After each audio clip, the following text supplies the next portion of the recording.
Hello. Gotta set this up. Yeah. Back from work. Nah, not really. Back from looking for work. Alright. Anyway. Walked in the door. Figured I'd make a little video. One that I've been hesitant to make. But I'm always hesitant to make these videos. This one, God in heaven. This one is about a Scottish lad who got himself badly killed.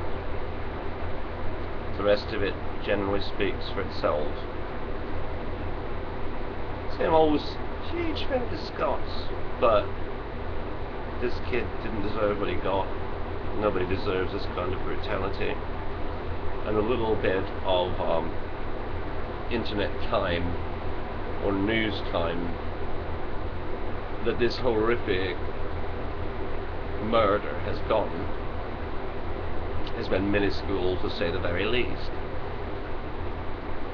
I would like to post it, put it out so that you can see it, and you know, I don't mean that all people who rape and murder are bad people. I think most of them are pretty good people. Oh, fuck that shit! He's brutally murdered, mate. Hello! Welcome to the real world. Brutal murder. They cut off his genitals while he was alive, and then they burned him to death. What this young lad said was, why me? Why me? I'm only 15 years old, why me? Well, they don't care, you know, they don't care, these jihadists. So what I've got is little jihad of my own.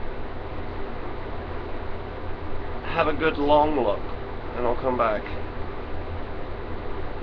This is not joke. No joke today. Wish I could. I'd like to joke. But this is dead serious business. And it's happening. It's not an isolated incident. This is happening a lot. Watch this.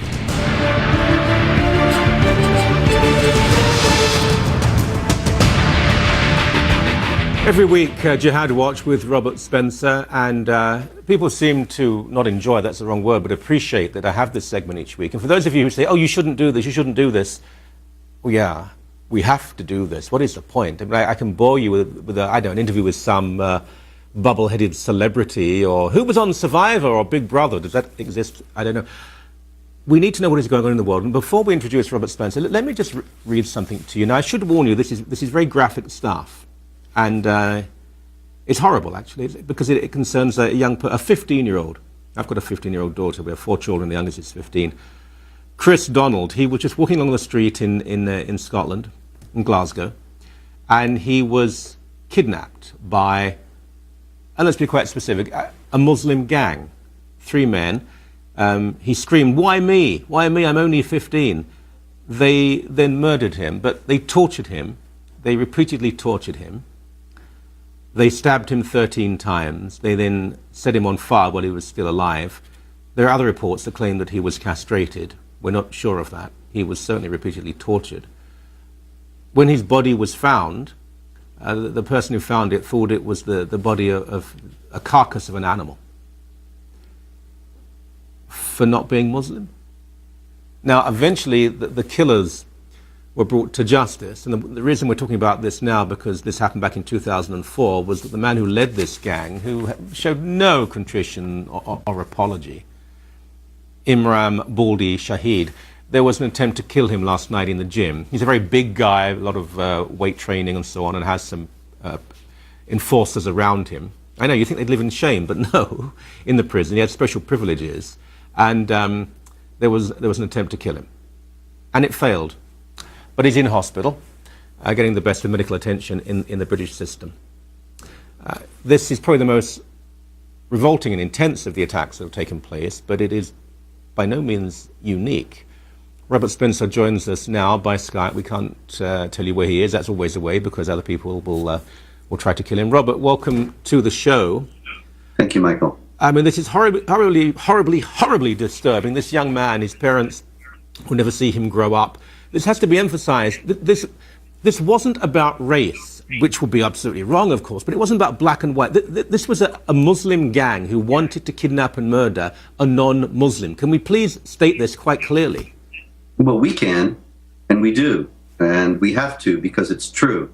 But of course, most of the mainstream media, when they reported on this incident way back when it first happened, and now when they're reporting on the attack on Imran Shahid, have characterized it as a racial incident. And it most certainly is not. I mean, there are many attacks like this, and they're increasing in frequency all around Europe. I can give you, for example, Ilan Halimi, who was brutally tortured over a period of weeks by a Muslim gang in Paris. And they had kidnapped and tortured him because he was Jewish. And they even called up his family and recited verses from the Quran to them while they were torturing this people and torturing Ilan Halimi, that is, with unimaginable brutality, and clearly situating their actions in the fact that they were Muslims and he was a Jew. And Chris Donald, it's the same thing. He was not a Muslim; they were Muslims, and these kinds of attacks, increasing in frequency, are gestures of supremacism, of intimidation, of a signal to the non-Muslim community that they are not to be crossed in any way. And if they are, this is the kind of thing that will happen. Mm-hmm. Now, we always say this. We don't have to, but some people get very angry if we don't. This is not to say that every majority of Muslims act like this. Of course they don't. The MP in the area in Glasgow, I think we've got a photograph of him now. He's a Muslim man, a very, very moderate Muslim. Can we see a picture of him, please? There he is. Now, I mean, this man, Mohammed Sawar, an MP, he worked very hard to make sure that the men who committed this terrible murder were brought to justice. A couple of them have fled the country. But what we have to say is, when he did this, he was then threatened within the Islamic community in Glasgow, and other Muslims attacked him and said he was a traitor. Yes, doesn't surprise me in the least, because it's a very deeply ingrained Islamic principle that one never takes sides with the kuffar, the unbelievers, against the Muslims. Never, under any circumstances. And so even if you have an action like this, of this horror that is distasteful to you, you don't speak out, because it was Muslims who did it. And, I've heard so many stories about this. I'm acquainted with an American who converted to Islam to marry a Muslim woman, and he didn't know anything about Islam. He just was doing it for the marriage. Mm-hmm. But he became active in the Malaysian Muslim community because his wife was Malaysian in Florida. And what happened was, after 9/11, they were having a meeting at the mosque, and he thought that they would be all upset and would be condemning what happened on 9/11, but they were all talking about how they had to hang together, and never a word of condemnation of the hijackings. Now, even if there had been somebody there, in addition to the gentleman who was telling me this story, who had disapproved of the hijacking and the mass murder that happened on that day in the name of jihad and Islam, he would have been intimidated into silence, because the community was determined to close ranks and to protect the Muslims. Mm-hmm. Just very briefly, one more subject. I wanted to spend some time on that because it's so horrific. But there is an allegation that the next head of the CIA will be a man who converted to Islam in Saudi Arabia. Is this true?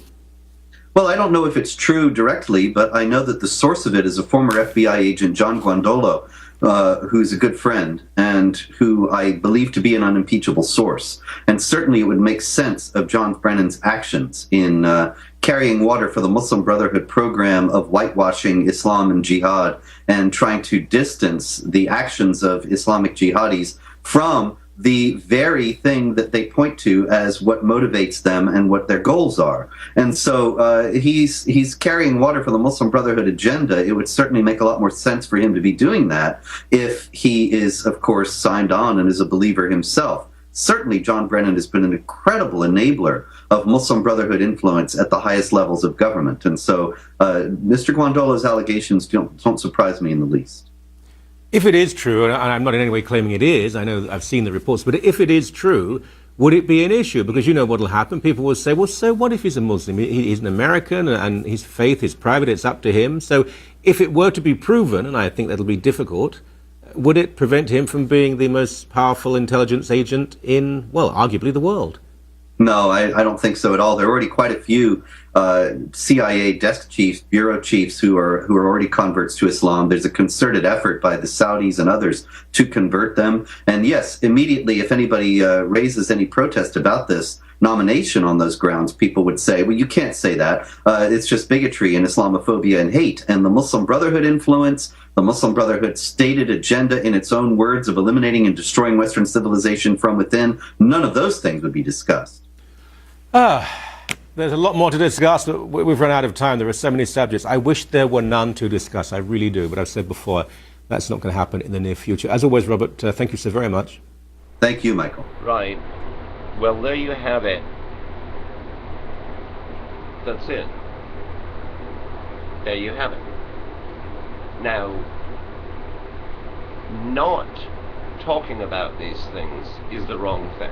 I'll be criticized going, how can you go and put such horrible thing on your channel when on other videos you're making jokes about things, and this is no joke, right? Oh, this isn't a joke. This is the most sickest thing I've ever fucking seen in my life. Yeah, I'll cuss too. And fuck anybody who doesn't fucking want me to cuss. I'll fucking cuss all I want.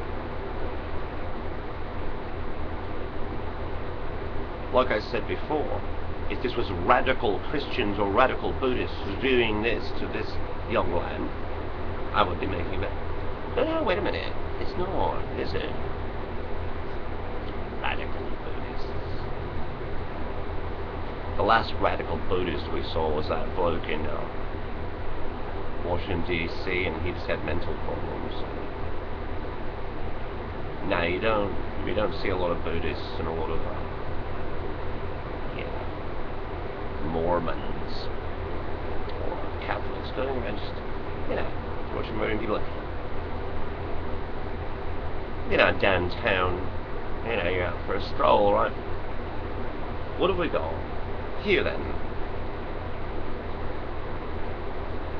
What we have is terrorism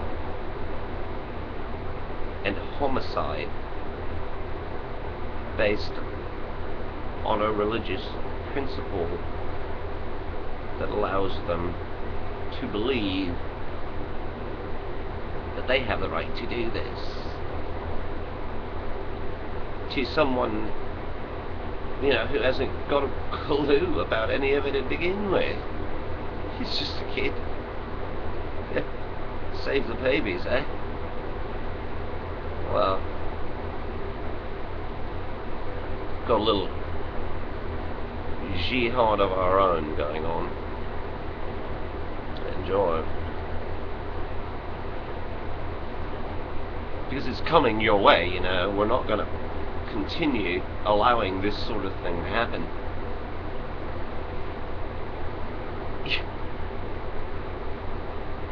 Now, not here. Not on my watch. And I'm not the only one. I'm not alone.